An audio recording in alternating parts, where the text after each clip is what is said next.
Hello, everyone. Welcome back to A1 English Podcast, the show where we make real English feel simple, natural, and honestly fun. I'm Jessica. And I'm Jack. We are so happy you're here with us today. Before we start, quick reminder. If you're learning English and you want to improve naturally, don't forget to like this episode and subscribe to our channel. Yes, please do that, because when you subscribe, you're not just supporting us, you're actually supporting your own English journey.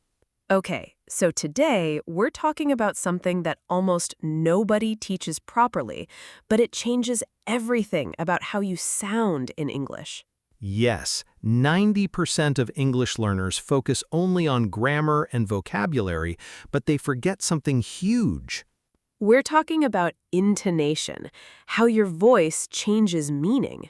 And honestly, this confuses so many people. Even advanced learners, people who know thousands of words, still sound a little flat or a little robotic. But here's the good news. By the end of this episode, you'll understand exactly why your voice matters just as much as your words. Not perfect, but confident. And confidence is what matters most. Exactly. So let's start easy. No stress, no boring grammar rules. Just real English, real conversations, real life. Let's get into it. Oh, wait, before we jump in, let me just say this is one of my personal favorite topics because it changed the way I speak completely once I understood it. Same here. I remember the moment it clicked for me, and suddenly conversations felt so much easier and so much more natural. So if you've ever felt like your English sounds a little stiff, a little flat, or just not quite like a real conversation, stick around. Because today, we're going to fix that, one small step at a time. Okay, Jessica, let me ask you something. When you were learning your second language, did you ever say a sentence perfectly, correct grammar, correct words, but people still looked confused? Oh, all the time. I remember thinking, why don't they understand me? Every word was right. Exactly. And that's the mystery of intonation. Most learners feel exactly like that. So today, let's break it down in the simplest way possible. Intonation is actually not complicated. The problem is, nobody explains it. Teachers focus on grammar rules, but they skip the music of the language. The music of the language. I love that. It's true. Every language has its own melody, and English has a very specific one. Okay, so in simple words, intonation means the rise and fall of your voice while you're speaking. Perfect. That's really all you need to know to start. Now, why do people get confused? Usually it's because they translate the melody of their own language into English. And also because textbooks only show the words, never the sound. You can't hear a rising voice on a printed page. But today, we're going to fix that confusion. We'll explain intonation using real examples, not textbook examples. Because real life is the best teacher. So here's something simple to remember before we go further. The same sentence, said two different ways, can mean two completely different things. Give us an example, Jack. Sure. Say the word really. Now say it flat, like you don't care. Really. Really? Now say it with your voice going up, like you're surprised. Really? Do you hear the difference? One sounds bored, the other sounds shocked, excited, interested. Wow, that's such a small change, but it completely changes the feeling. Exactly. Same word, same spelling, totally different meaning. That's the power of intonation. You know, Jack, I think this is exactly why some learners feel invisible when they speak, even when their grammar is perfect. That's such a good point. If your intonation stays flat all the time, people might not notice your emotions, your excitement, or your sincerity. Right. And sometimes people even misunderstand your tone completely. A flat voice can sound cold, bored, or even angry, even if that's not how you feel inside. Exactly. And that's not fair, because inside your head, you're excited, you're friendly. You just don't know how to show it with your voice yet. That's exactly why we wanted to make this episode. Intonation isn't extra, it's actually a core part of communication. 100%. Grammar tells people what you mean. Intonation tells people how you feel about what you mean. I love that line. Let's repeat it for everyone. Grammar tells people what you mean. Intonation tells people how you feel about what you mean. Perfect. Keep that sentence in your mind for the rest of this episode. All right, let's talk about our first key point, rising intonation. This is super important. Rising intonation means your voice goes up at the end of a sentence. We usually use it for yes or no questions, and also when we want to sound friendly, open, or unfinished. Let me give you a real-life example. Yes, please. Imagine you're at a coffee shop and you want to ask if a seat is free. Okay, I'm listening. You would say, "Is this seat taken?" And your voice rises at the very end. Taken? Perfect. That sounds so natural and polite. Now, many learners make this mistake. They say it completely flat, like a statement. Is this seat taken? Oh yes, I hear that all the time.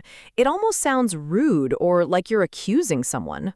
Exactly. The problem is, without the rise, it doesn't sound like a real question. It can sound cold or even aggressive. So the correct way is to lift your voice at the end. Is this seat taken? Exactly. Let's give another example to make it even clearer. Good idea. Think about ordering coffee. You want to ask, "Can I get a large latte?" In this situation, you could say, "Can I get a large latte?" with a gentle rise at the end. And notice how the rise makes it sound like a polite request, not a demand? Yes, that's the key. Rising intonation adds softness and politeness to your English. So remember, when you ask a yes or no question, or when you want to sound open and friendly, let your voice rise at the end. Not complicated at all, right? Not at all. It's really just a small habit you build with practice. And here's a bonus tip.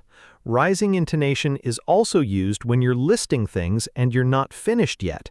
For example, I need eggs, milk, and bread.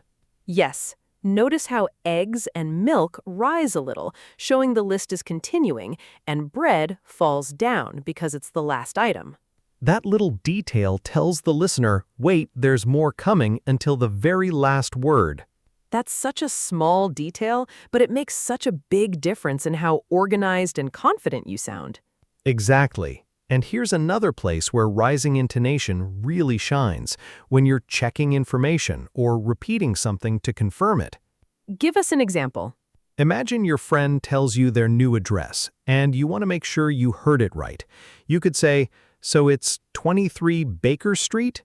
And your voice rises on street, showing that you're checking, not just repeating. Exactly. Without that rise, it might sound like you're correcting them or being sarcastic instead of simply confirming. This is honestly one of my favorite uses of rising intonation because it makes conversations feel so much smoother and more natural.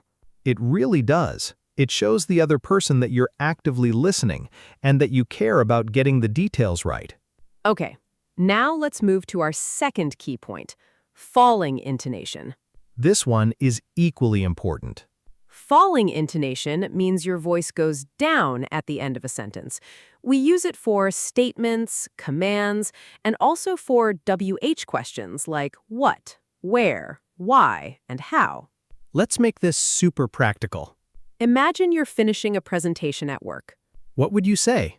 You would say, "Thank you for listening," and your voice falls down clearly at the end, listening. Perfect. And why does that work? Because falling intonation shows confidence and completion. It tells the listener, "I am finished, this is a fact, this is certain." Now, here's a common mistake. Oh, let's talk about mistakes. These are so helpful.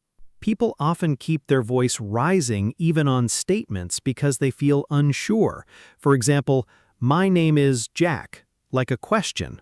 And the problem with that is it makes you sound unsure of your own name or nervous, even when you're not. So instead, we should say, "My name is Jack," with a clear fall at the end. Confident, simple, done. Much better. Let's practice one more time. Try this sentence. Where do you live? Notice, in a WH question, the voice usually falls, not rises. Everyone listening, pause for a second. How would you say it? Where do you live? Your voice should go down on live, not up. That fall shows you're genuinely asking for real information, not just being polite. Did you get it right? If yes, amazing. If not, don't worry. That's why we're here. Learning takes time, and mistakes are part of the process. And one more thing about falling intonation. We also use it for commands and instructions, like please sit down or close the door. A firm, falling voice sounds clear and confident, not rude, as long as you add a smile in your voice. A smile in your voice. I love that phrase. It's true. You can actually hear a smile through intonation. Try saying, "Have a nice day," once with a flat, bored voice, and once with warmth and a gentle fall. Have a nice day. Have a nice day. Wow, the second one sounds so much warmer, even though the words are exactly the same. Before we move on, let's do one more comparison, because I think this really helps things click. Yes, comparisons are the best way to learn this. Let's compare a statement and a question that use the exact same words. You're coming to the party. You're coming to the party. That's a statement, so my voice falls at the end. Party. Now say it as a question without changing a single word. You're coming to the party? Do you hear how the rise turns a simple sentence into a question full of surprise or curiosity? It's amazing, honestly. In my language, we usually add a special question word, but in English, sometimes the melody alone does the job. Exactly, and that's why intonation is so powerful. It can completely change the grammar function of a sentence without changing a single word. Let's try one more. He's your brother. He's your brother. Falling. That's a simple fact. He's your brother? Rising. Now that's shock or disbelief or maybe confusion. This is such a useful trick for daily conversations, especially when you're reacting to news or gossip with your friends. Exactly. Native speakers use this constantly in casual conversation, way more than textbooks ever show. Okay, one more quick drill before we continue. I want you, our listener, to repeat after Jack in your head or even out loud. Nice weather today. Nice weather today? She left already. She left already? Great job.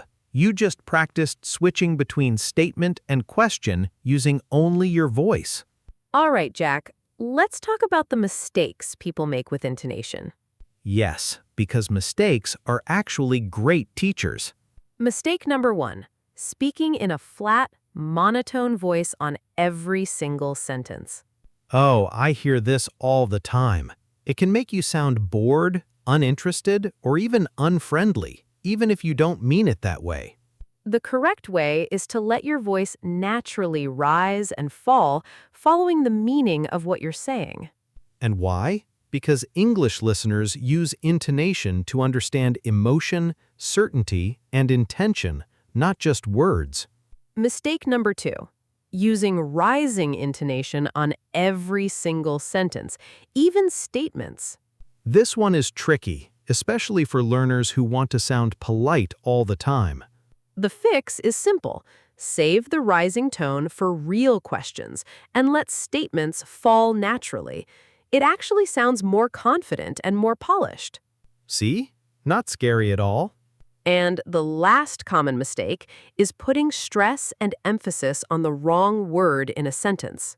Many learners think stress doesn't matter much, but actually it can completely change the meaning of a sentence. For example, say, I didn't say she stole the money, but stress a different word each time. I didn't say she stole the money, meaning someone else said it. I didn't say she stole the money, meaning I only implied it. I didn't say she stole the money, meaning maybe someone else did it. Wow, 7 different meanings from the exact same 7 words just by changing which word you stress. The right way is to practice stressing the most important word, the word that carries the real meaning you want to share. Now, if you make these mistakes, don't panic. Everyone makes mistakes. Even native speakers mess up their intonation sometimes, especially when they're tired or nervous. The important thing is to keep speaking, keep trying. Silence is worse than a flat sentence. Exactly. Let's add one more mistake, actually, because I think it's really common with our listeners. Go ahead. Mistake number 4, using the wrong tag question pattern, like, "You're coming, aren't you?" Oh, this is a tricky one. Tag questions can go 2 different ways depending on what you mean. Exactly. If you're really unsure and truly asking, the tag rises. "You're coming, aren't you?"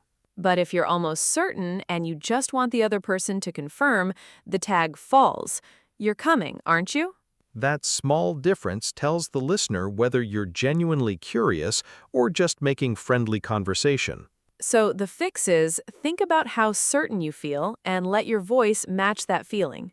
It's less about memorizing a rule and more about connecting your voice to your real emotion. That's such a helpful way to think about it, Jack. Intonation isn't really a grammar rule, it's an emotional signal. Exactly. And that leads us to mistake number 5, speaking too fast without any pauses, so the listener can't hear the rises and falls clearly at all. Oh, this happens a lot with nervous speakers. When you rush, all your words blend together and the melody just disappears. Right, and the fix is surprisingly simple. Slow down slightly and add small pauses between your ideas, almost like commas in spoken form. Let's demonstrate. First, the rushed version. Hi there, how are you? I'm so glad to see you today. Wow, that was hard to even understand. Exactly. Now, the natural version. Hi there, how are you? I'm so glad to see you today. So much clearer, and you can actually hear the intonation on each part now. A little pause gives your voice room to rise and fall properly, and it gives the listener time to process what you're saying. Great tip. So, to summarize, our 5 mistakes are speaking in monotone, rising on every sentence, stressing the wrong word, using the wrong tag question pattern, and speaking too fast without pauses. Fix those 5 things, and your English will instantly sound more natural and more confident. Okay, let's put everything together. Yes, let's make this really practical. Imagine you're meeting a new coworker for the first time and you want to sound warm, confident, and clear. What would you say? First, you greet them with a friendly rise, like a smile in your voice. "Hi, it's so nice to meet you." Then you ask a genuine question with a natural fall on the WH word. So, what do you do here? And finally, you confirm what they said with a gentle rise, showing interest.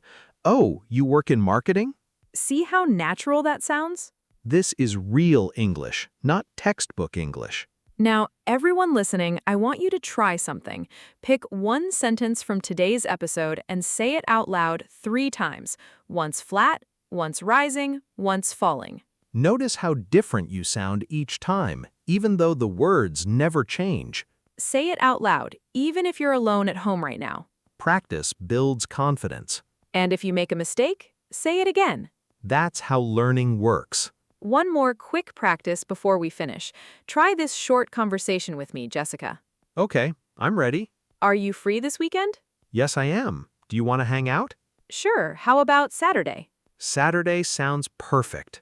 Did you notice all the rises and falls in that short conversation? That's the natural rhythm of spoken English. It really is like music once you start listening for it. Let's do one final, longer example, because I want you to hear how all these pieces work together in a real, natural conversation. Perfect. Let's set the scene. Imagine 2 friends meeting at a train station after a long time apart. Hey, is that really you? Oh my gosh, Jack. I can't believe it's been so long. I know, right? How have you been? I've been good, really good. I just started a new job, actually. Wait, really? That's amazing. What are you doing now? I'm working as a graphic designer downtown. It's been such a great experience so far. That's wonderful. We definitely need to catch up properly, don't we? Absolutely, we do. Are you free this weekend? I am. Let's plan something. Notice how every single line has its own little melody, rises for surprise, falls for facts, and gentle lifts for warmth and friendliness? None of that happens by accident. It's built from everything we practice today: rising questions, falling statements, and stress on the important words. And the best part is, once you start noticing it in movies, podcasts, and conversations, you can't stop hearing it. It becomes automatic, just like it is for native speakers. So, here's your homework, listeners. This week, pick 3 sentences from a show or a song you love and practice saying them with exaggerated intonation. Make it big, make it dramatic, even a little silly. That's actually the fastest way to train your ear and your mouth together. And once it feels big and dramatic, bring it back down to a natural, comfortable level. That's when it starts to feel like your own voice. Great advice, Jessica. One last thing before we wrap up. I want to talk about how intonation changes based on the situation you're in, formal versus casual. Ooh, good point. In a formal situation, like a job interview or a business meeting, our intonation is usually smoother and a little more controlled. Right, less dramatic ups and downs, but still clear rises on questions and clear falls on statements to sound professional and confident. And in casual situations, like chatting with friends, we allow much bigger, more expressive rises and falls. Exactly. Think about how excited you sound telling a friend about a great weekend, compared to how calm and steady you sound in a business presentation. Both are correct English. They just use intonation differently depending on the context. So, a good exercise is to practice the same sentence in both styles. For example, I got the job. Formal, calm version. I got the job. Casual, excited version with a friend, I got the job. Same words, completely different energy, and both are perfectly natural. This flexibility is actually a sign of advanced English, being able to shift your intonation style based on who you're talking to. So don't worry about sounding perfect every single time. Just keep noticing, keep adjusting, and keep practicing in different situations. All right, let's quickly review what we learned today. First, we talked about rising intonation and how it's used for yes or no questions, lists, and sounding open and friendly. Then we explained falling intonation and how it's used for statements, commands, and WH questions, showing confidence and certainty. We also covered common mistakes, like speaking in a flat monotone voice, or rising on every sentence, or stressing the wrong word.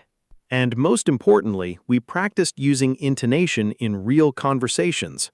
Remember, you don't need to be perfect. You just need to be confident and keep trying. English is a tool for communication, not a test. So speak, make mistakes, learn, and improve. That's the journey. If this episode helped you understand intonation better, please hit the like button. And if you want more real English conversations like this, subscribe to A1 English Podcast. We upload new episodes every week to help you improve your English naturally. Thank you so much for learning with us today. Keep practicing, keep improving. Bye, everyone. See you in the next episode.